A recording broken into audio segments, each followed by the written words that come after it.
अस्सलाम वालेकुम स्टूडेंट जी। बिस्मिल्लाहिर्रहमानिर्रहीम। शुरू करते हैं जी। आज की वीडियो के अंदर हम लोग जो अपना एक्सरसाइज जो है ना 1.4 कर रहे हैं, तो उसका क्वेश्चन नंबर 4 जो है ना वो हम इंशाल्लाह ताला इस वीडियो में जो है ना वो अटैम्प्ट करेंगे। तो सबसे पहले अगर आप इस वीडियो को देखें तो इस क्वेश्चन के अंदर देखें, एक ये अंडर रूट वाली रकम है, ये एक्स्ट्रा पड़ा हुआ लफज और ये भी इधर साइड पे पड़ा हुआ है। तो हम ऐसा करते हैं, अंडर रूट वाली रकम को साइड पे रहने देते हैं और ये जो माइनस एक्स है इसको उठा के इधर ले जाते हैं तो प्लस हो जाएगा। ये रकम वैसे नीचे आ गई, ये माइनस था उस तरफ जाके ये प्लस हो गया। ये देखिए जी। अब मैथ का एक असूल ये है, अगर तो बराबर के दोनों तरफ जो रकमें अगर उनके ऊपर दोनों पे अंडर रूट आ जाए या एक साइड पे अंडर रूट हो, इधर हो या इधर हो, तो फिर हम क्या करते हैं, अंडर रूट को ख़त्म करने के लिए taking square on both side, दोनों साइड पे स्केयर ले लेते हैं, इस साइड पे भी इस साइड पे भी। मैंने इस रकम का भी देखें स्केयर ले लिया और इस रकम का भी मैंने स्केयर ले लिया। अब मैथ का असूल ये है कि ये जज़र जो है ना इस स्केयर से ख़त्म हो जाता है, जज़र स्केयर ख़त्म, क्या रह गया 3x प्लस 100 वैसे ही, और ये फार्मूला लग जाएगा a प्लस बी का होल स्केयर। ये जो पहली रकम होती है ना ये वाली, इसे a कहते हैं, और ये जो दूसरी रकम है इसे कहते हैं b। तो a प्लस बी का होल स्केयर, ये पहली रकम a है, a का स्केयर। तो ये फार्मूला हम ये लगा रहे हैं जो कि आप लोगों ने पढ़ा भी हुआ है, basic formula a square plus b square plus 2ab। तो देखें a क्या था 4, तो a लिखे ना, उससे सबसे पहले a की रकम वो 4 थी, a का स्केयर, प्लस फिर b लिखें, b की रकम x थी उसका स्केयर, प्लस फिर उसने कहा 2 लिखें, 2 लिखा, फिर उसने कहा a की रकम वो 4 थी वो लिखी, फिर b की रकम x थी वो लिख ली। फार्मूला ओपन हो गया। ये दोनों लफज वैसे नीचे आ गए, 4 का स्केयर ले लिया तो 16 आ गया, x का ले लिया तो x स्केयर हो गया, प्लस इन तीनों को मल्टीप्लाई करवा दिया, 4 को 2 से 8, 8 को x से मल्टीप्लाई तो 8x हो गया।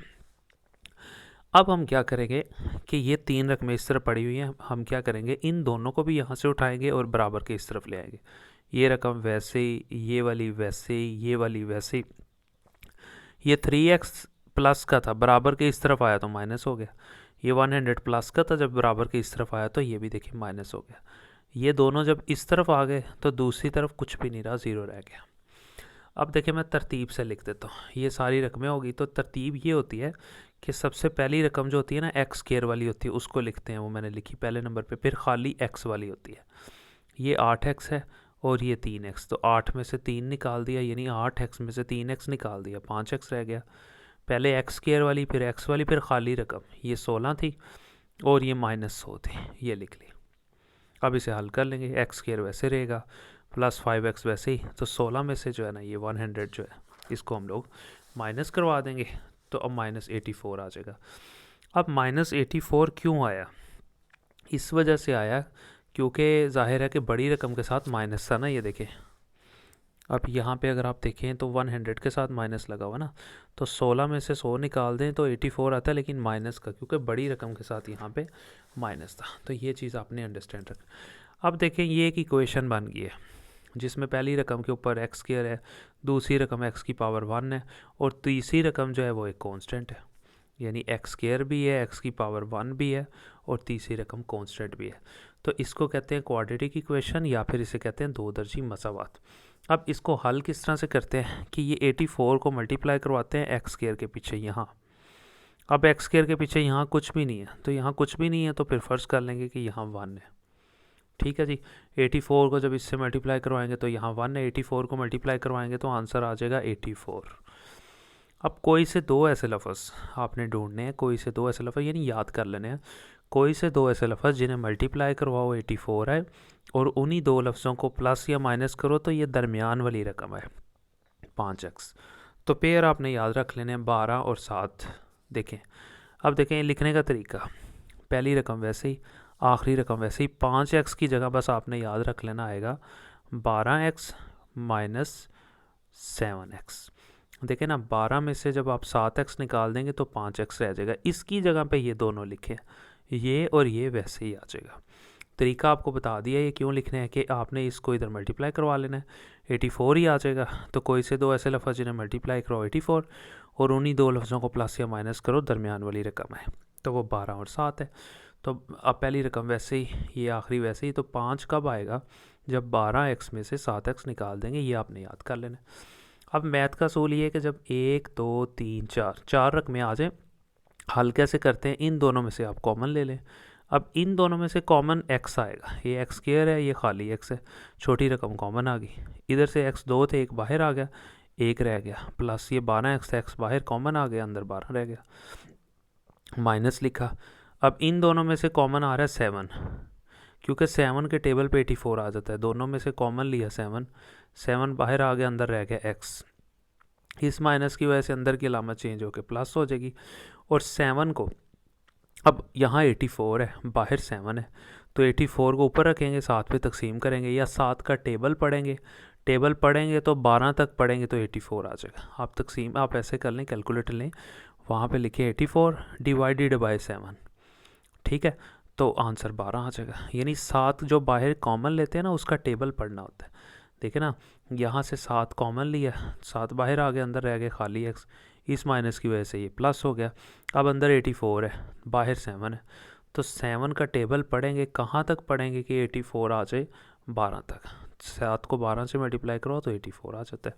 अब देखें, अंदर वाली दोनों रकमें सेम हो गई है, इधर भी x प्लस 12 है, इधर भी x प्लस 12 है, इन दोनों में से एक लिख लेंगे, और ये x और ये -7 जो बाहर पड़े हुए हैं दोनों, उन्हें वैसे लिख देंगे, यानी x -7 और इन दोनों में से एक रखा बराबर 0, वैसे ही आ जाएगा। अब इसका मतलब ये है कि ये दोनों रकमें 0 के बराबर है, अलग अलग कर दें। पहले ये रकम लिखें बराबर 0, लाइन लगा दें, फिर ये रकम लिखें बराबर 0, अलग अलग ये नहीं कर देना। अब देखें, x वैसे ही रहा, ये +12 था, उस तरफ चला गया तो -12 हो गया, ये x इधर ही रहा है, -7 था, उधर जाके +7 हो गया। अब देखें, x की ना 2 वैल्यूज़ आ गई, एक -12 और एक x की पावर, यानी कि ये वैल्यू जो है ना 7 आ गई। अब हम लोगों ने ना यहाँ चेक करना है, ठीक है, पहले 4 क्वेश्चन जो है ना इसके, उसमें आपने चेक भी करना है, यानी कि ये जो आपके क्वेश्चन नंबर, यानी कि जो एक्सरसाइज आपकी जो है ना 1.4, इसके क्वेश्चन नंबर 1, 2, 3 और 4, इनमें आपने चेक करना होता है। अब चेक किस तरह से करते हैं, चेक का तरीकाकार ये होता है कि जो x के दोनों आंसर आए हुए हैं ना, यानी ये दोनों आंसर, इन दोनों को 1 बाय 1 असल रकम में पुट करना है। ये असल रकम है जो कि हम लोगों ने यहाँ बनाई थी, ये देखें ना, ये रकम थी लेकिन असल ये थी।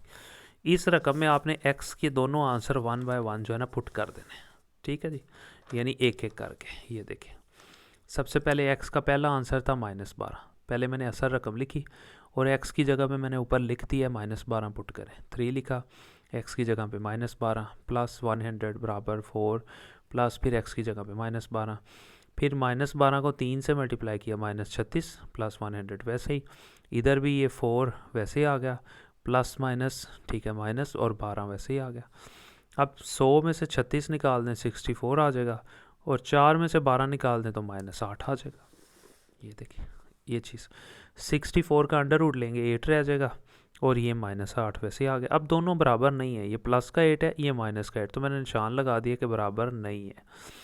तो अब जब बराबर नहीं ना होता, x की जगह पे मैंने -12 पुट किया था, आंसर बराबर नहीं आया, तो मैं लिख दूंगा कि -12 इज़ एक्सट्रेनियस। इसका मतलब होता है कि -12 फालतू है, आप उर्दू वाले फालतू लिख सकते हैं, ठीक है जी, कि -12 फालतू है जिसकी वजह से आंसर बराबर नहीं आया। लें जी, अब x का दूसरा आंसर जो था वो 7 था, अब उसको पुट कर लेते हैं, कहाँ पे जी, असल रकम में, ये असल रकम थी, 3 लिखा, अब इस बार x की जगह पे 7 पुट करना है, प्लस 104, फिर x की जगह पे 7 पुट करना है, 7 को 3 से मल्टीप्लाई किया, 21, 100 वैसे ही, इन दोनों को जमा कर लिया, अंडर रूट वैसे ही आ गया।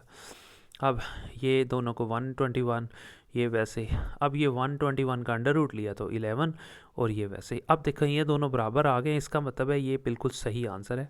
अब x का जो सॉल्यूशन सेट है ना, सिंपल, अब यहाँ पे अगर आप देखें तो x की जो वैल्यू थी ना 7, ठीक है, उसको पुट करके हम लोगों के पास जो है ना आंसर बराबर आ गया। तो हमारा जो सॉल्यूशन सेट है ना, सॉल्यूशन सेट का मतलब ये होता है कि जो सही सेट है जिसकी वजह से हम लोगों का आंसर बराबर आ गया, वो 7 है। यानी x का जो आंसर हम लोगों ने पुट किया है, वो कौन सा आंसर था जिसकी वजह से जो है ना बराबर आया हम लोगों का ये वाला जवाब, वो 7 था। -12 से नहीं बराबर आया, लेकिन 7 से बराबर आ गया, वो हम लोगों ने यहाँ पे कर दिया। तो ये हमारा असल सॉल्यूशन सेट हो जाएगा। वैसे मैंने यहाँ दोनों लिख दिए थे, लेकिन आप यहाँ पे भी वैसे सॉल्यूशन सेट ना लिखें, दोनों आंसर लिख दें, ठीक है। असल सॉल्यूशन सेट वही होता है कि जिसकी वजह से आंसर बराबर आ जाए। तो यहाँ पे हम लोगों का ये वाला क्वेश्चन जो है ना कंप्लीट हो गया 4। तो इंशाल्लाह मिलते हैं नेक्स्ट वीडियो में। प्लेलिस्ट के अंदर आपको सारे क्वेश्चन मिल जाएंगे। अगर आपने चैनल सब्सक्राइब नहीं किया वो ज़रूर कर दीजिए। Thank you so much.